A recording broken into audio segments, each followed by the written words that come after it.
Chartwell collection of Australian states and Commonwealth formed by the late Sir Humphrey Cripps is to be sold here in London on Wednesday the 23rd of May. The auction is completely unreserved and all the proceeds will go to the benefit of the Chartwell philanthropic education programme.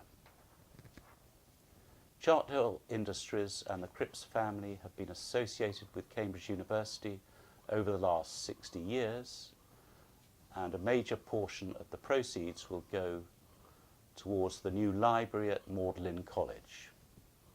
Spink will also donate a part of its fees from the auction to the Himmel Foundation, which was set up following the 2015 earthquake in Nepal for rebuilding and education programmes. This will be, sadly, the 10th and final Chartwell sale following the very successful sales of British Empire and Great Britain. And now to the auction itself. I'm here with Nick's startup to discuss the contents of the sale and several of the lots that he has personally chosen to say a few words about. Now, Nick, the importance of the sale in general terms.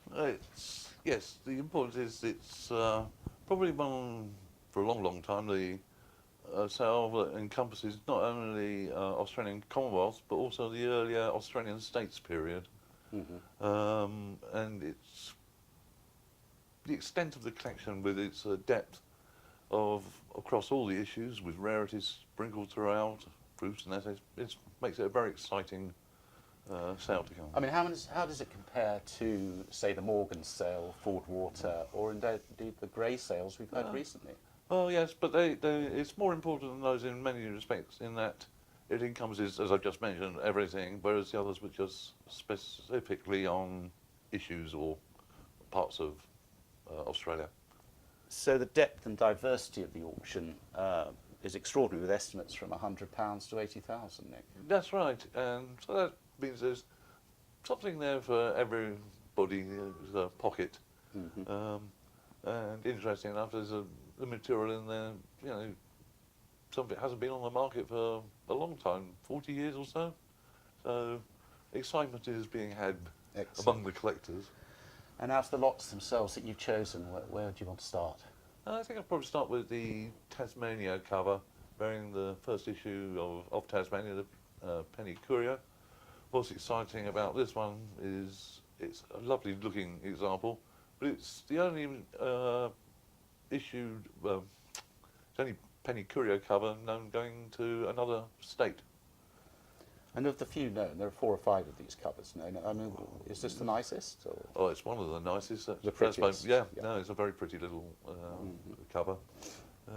Lots of character. Excellent. And your next selection? The next one will be, I think, the Victoria octagonal shilling essay, which is a delightful pen and ink sketch of the design, which is almost as it was issued, except the Queen's head's around the other way. What makes this even more exciting is it has 2 schedules.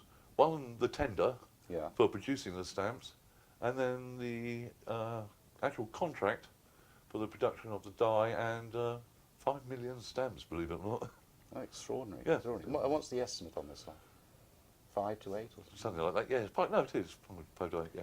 Now we're having this sale is completely unreserved. So if I'm sitting in the room with my paddle and I bid £2,000, and nobody bids on the internet, nobody bids on the phone, nobody bids in the room against me, do I buy it for £2,000? Yes, indeed. No, it's totally unreserved auction. So every lot has to sell? Yes, if no other bids come in, it's yours. Excellent.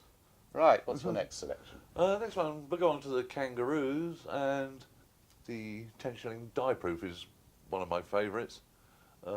These came from the estate of the engraver Samuel Redding, and there's very few of these known. And in fact, this 10 shilling one is one of those items mentioned that haven't been on the market for 40 years. So it's that again has caused quite a bit of excitement in Australia that this should eventually be appearing.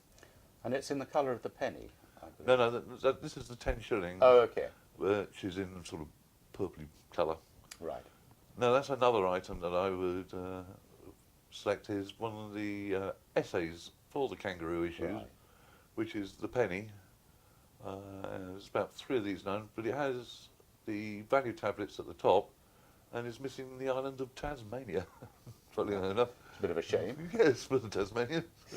Yes.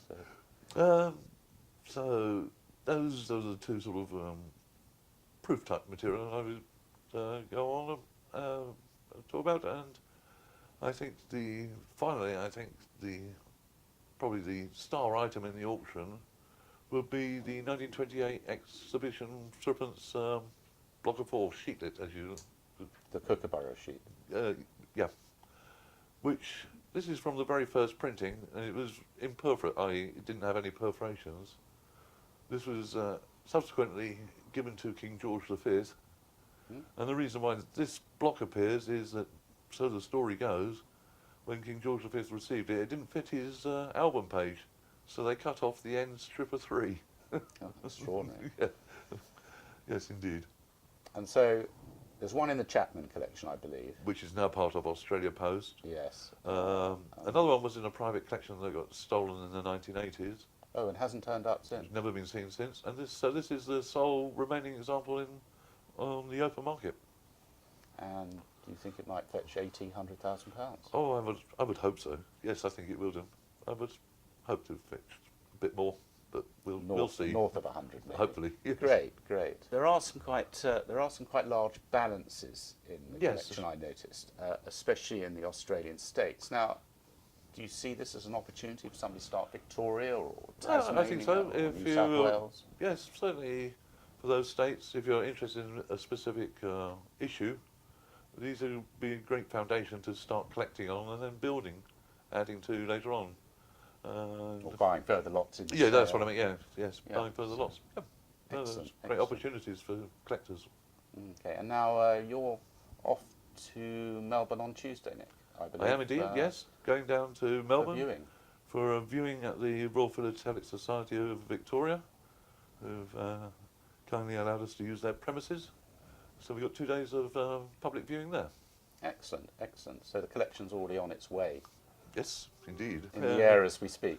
Yeah, hopefully. And you're viewing this at the Royal Victoria, Yes. which is in central Melbourne. Well, it's just outside of central Melbourne, yes. Excellent. So you'd expect to see a lot of collectors Hopefully. there. And So what to see a lot of old friends and hopefully meet some new ones. have we got a lot of interest for the viewing It's there? been quite amazing, actually. There's been a lot of mention of coming along to the viewing and so on, so yes. And I a think number it's- of Australians coming to London for the sale. Hopefully. Well, we know Several, some. don't we, already? We know some already, so yeah. And then we've got viewing in London once you're back, private viewing, and then public viewing 2 days before the auction. Correct, yes. And I think, and obviously catalogues are available on request. The catalogue is obviously online now Yes. at the Spink website, and so on. And also, if anybody wanted any further information on the 2 charities who are benefiting from this sale, we'd be happy to provide those. And Yeah. thank you very much. Thanks, Yeah, Nick. thank you. That's great.